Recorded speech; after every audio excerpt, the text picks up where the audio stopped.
Barakatah Yahweh, Barakatah Yahweh Shai, double honor to the apostles and the elders, salutations to you sincere brothers, teaching in truth and in sincerity. This lesson is going to be entitled Esau and Forever Young. Australians aged in their 20s and 30s could now end up living long enough to live forever, according to our next guest. I think that it's a really exciting time to be alive. Our smartphones are literally our lifelines these days in every single part of our lives. Obviously, for us as adults, but for kids, teenagers, those phones are quite possibly changing their lives, right, Chris? That's right.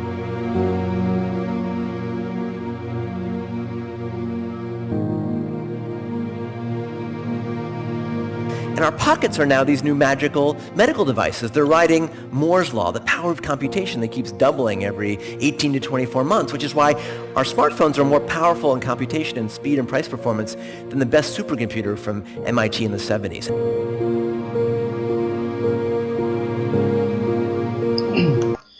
Also, Esau's ambition is to utilize, the attributes of the cell phone to have you microchip, okay?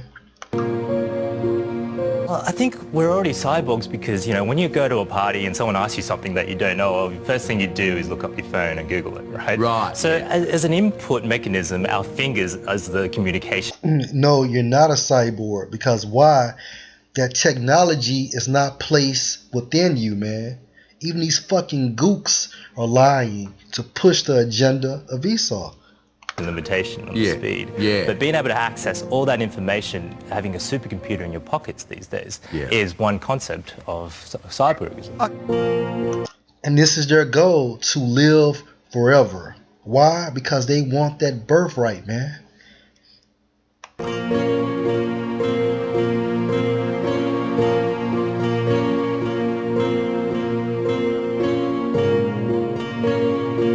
So we're entering an era where our digital exhaust will soon be continuous, and we can use that in smart ways.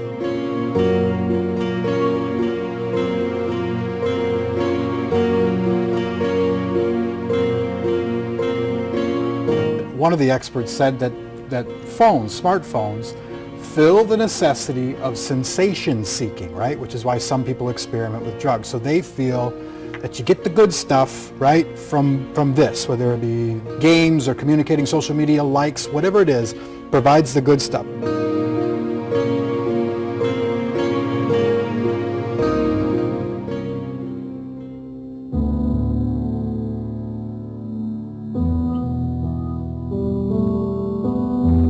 We already live in a cybernetic society, and installing computers in our brain.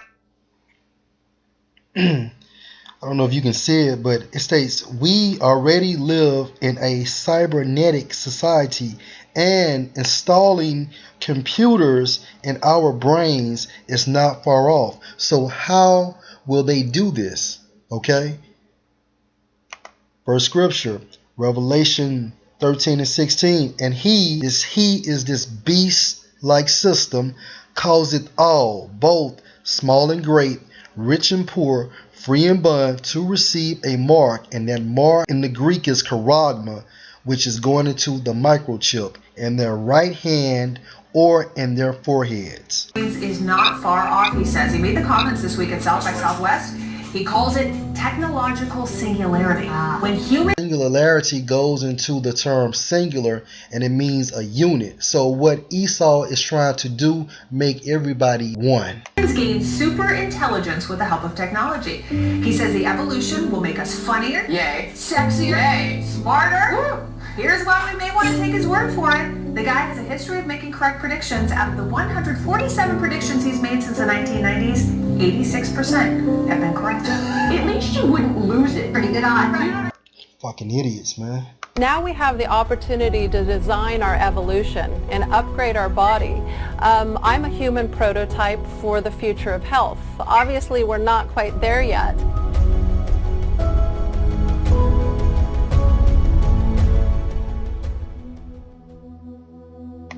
States they're making us smarter. They may not yet be inside our bodies, talking about this technology, okay, and how this technology will be placed within our bodies via the microchip. But by the 2030s, we will connect our nuo cortex. Now, if you break that term down, nuo means new or youthful, and cortex means your brain. Okay, so new brain or youthful brain, the parts of our brain where we do our thinking, to the cloud. So basically, this motherfucker wants to hook up your brain to the cloud, man. And that's why Elder Anop stated that the cloud is actually the all-seeing eye. It makes sense, man, through the spirit.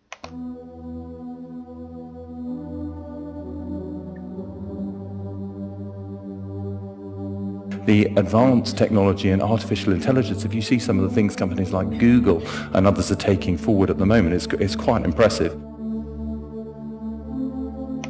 You know, most people, if they leave their cell phone, they feel like they're incomplete.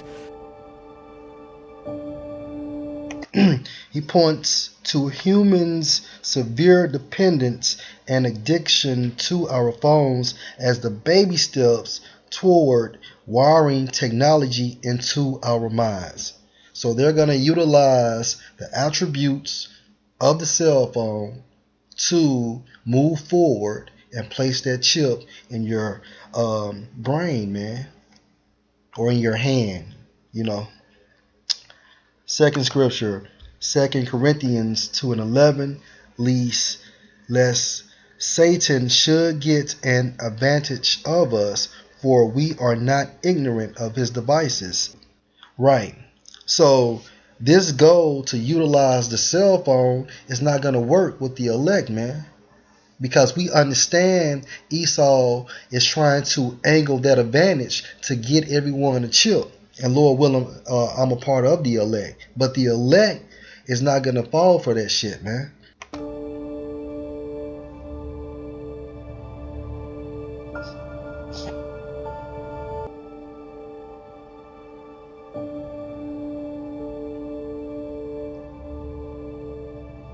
We'll connect our neocortex wirelessly to the cloud just the way they will connect their new brains or their youthful brains to the cloud. Your cell phone does it. Most of the things you do with that do not take place in the phone. They connect to the cloud. The cloud is pure information technology. It is doubling. Enough of aging, enough of eating in the old way. We need to reach a higher state of existing. So their ambition is to be godlike or a power-like. States the future of every person and the future of humanity as a whole are connected to the transition to the divine, to godlike beings. Man, Esau is the fucking devil.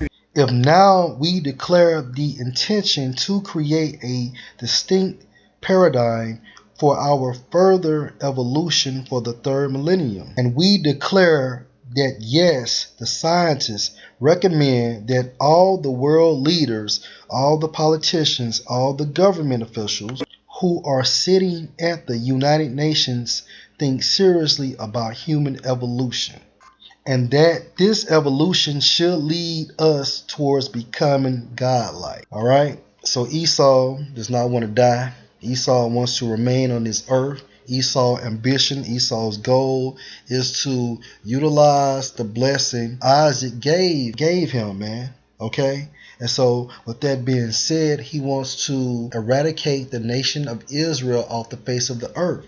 Okay? And so what he plans to do is utilize this chip to connect everyone into the new world order, man. That's his goal. That's his ambition. All right. Job 5:12. He, Yahweh B'Shem Yahushua, disappointeth the devices of the crafty. Who's the crafty? Beginning with the elite, so that their hands cannot perform their enterprise. And if you look into the Hebrew term, their enterprise goes into their success. What is their success? This new world order. Okay. Now, remember I stated that Esau's goal or ambition is to live forever, all right? Because he wants that birthright. He does not want to die, okay? And this is going to prove it. Psalms 49:11.